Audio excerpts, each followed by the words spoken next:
רכזת קהילה, רכזת תרבות, רכזת חברתית. את מחפשת פעילות יצירתית ומשמחת כדי קצת ליצור הפוגה מהימים המורכבים שלנו ולאפשר זמן של גיבוש ויצירה מהנה.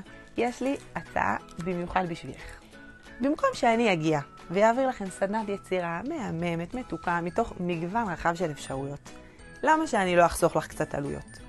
יש לי ערכות מהממות שכוללות את כל החומרים שצריך בשביל מגוון יצירות מיוחדות ויפהפיות.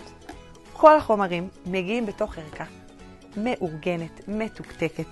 את לא צריכה ללכת לקנות ניילון לשולחן. הכל מגיע מאורגן. זה מלווה בסרטון הסבר שאותו את רק צריכה להקרין ולאפשר זמן של יצירה משמחת, מהממת. כל אחת יוצאת עם תוצר משלה בצורה ממש פשוטה ומענגת. אז מה את אומרת? למה שלא תתני לי לעזור לך? ארגני ערב של יצירה משותפת בכיף ובהנאה.